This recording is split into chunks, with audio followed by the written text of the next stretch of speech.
بسم اللہ الرحمن الرحیم۔ ویڈیو کے آغاز میں ایک سورہ فاتحہ کی درخواست کی جاتی، اپنے مرحومین کو شامل کرتے ہوئے انہیں بھی شامل کر لیں کہ جن کا نام لیوا کوئی نہیں۔ ایک مرتبہ امام علی علیہ السلام جناب سلمان فارسی رضی اللہ تعالیٰ عنہ کے ساتھ تبلیغ دین کے لیے مدینے سے باہر جا رہے تھے۔ جناب نے سلمان فارسی رضی اللہ تعالیٰ عنہ سے فرمایا، اے سلمان، تم اس قریبی گاؤں جا کے یہ پیغام پہنچا آؤ، میں ان قبیل و قبائل کے لوگوں سے ملاقات کر کے تم سے فلاں مقام پر ملاقات کروں گا۔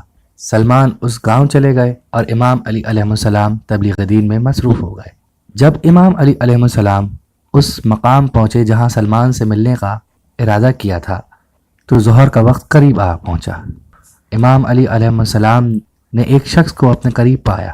آپ علیہ السلام نے عرض کیا، اے شخص، کیا تم میرا گھوڑا کچھ دیر سنبھال لو گے؟ میں اس کے بدلے تمہیں اجرت بھی دوں گا۔ اس شخص نے کہا، جی بالکل، میں آپ کا گھوڑا سنبھال لوں گا۔ امام علی علیہ السلام مطمئن ہو کے نماز ظہر میں مصروف ہو گئے۔ اتنے میں وہ شخص گھوڑا لے کر فرار ہو گیا۔ امام علی علیہ السلام نے جب نماز ختم کی تو گھوڑا نہ پایا۔ امام علی علیہ السلام مسکرائے۔ اتنے میں سلمان آ پہنچے۔ امام علی علیہ السلام نے سلمان سے کہا، اے سلمان، یہ 150 دینار لو، فلاں جگہ جاؤ، وہاں پر ایک بازار ہے، وہاں میرا گھوڑا کھڑا ہے، جا کے میرا گھوڑا خرید لاؤ۔ سلمان حکم مولا بجا لانے کے لیے فوراً اس بازار کی طرف روانہ ہو گئے۔ جب سلمان وہاں پہنچے تو سلمان نے وہ گھوڑا کھڑا پایا اور 150 دینار دے کے وہ گھوڑا خرید لیا۔ جب امام علی علیہ السلام کی خدمت میں سلمان حاضر ہوئے تو امام علی علیہ السلام نے وہ گھوڑا دیکھا تو آپ مسکرائے۔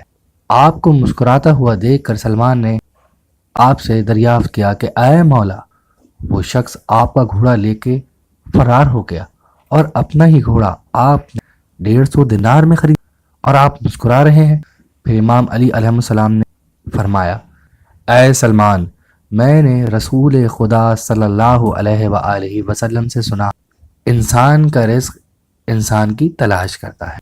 جب میں نے اس شخص کو اپنا گھوڑا سنبھالنے کو کہا تو میں نے یہ ارادہ کر لیا تھا کہ جو میرے پاس موجودہ یہ 150 دینار ہیں یہ میں اس شخص کو اجرت کے بدلے دوں گا، مگر افسوس کہ وہ شخص میں گھوڑا لے کر فرار ہو گیا۔ اب میں نے وہی رقم گھوڑا خریدنے میں صرف کی۔ اے سلمان، انسان کو اتنا ہی رزق ملتا ہے جتنا اس کے مقدر میں ہوتا ہے۔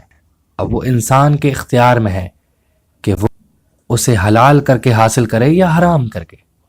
اس واقعے سے ہمیں یہ سبق ملتا ہے کہ ہم اللہ سبحانہ وتعالیٰ پر بھروسہ رکھیں اور حصول رزق کے لیے حلال راستے اختیار کریں، بے صبر ہو کے حرام کی طرف مائل نہ ہو جائیں۔ جس طرح ہم نے آپ کو ایک اچھی بات بتا کر ثواب حاصل کیا ہے، آپ بھی ثواب حاصل کر سکتے ہیں۔ صدقہ جاریہ سمجھ کے اسے شیئر کریں اور مزید اچھی باتیں جاننے کے لیے سبسکرائب کا بٹن پریس کریں۔ شکریہ۔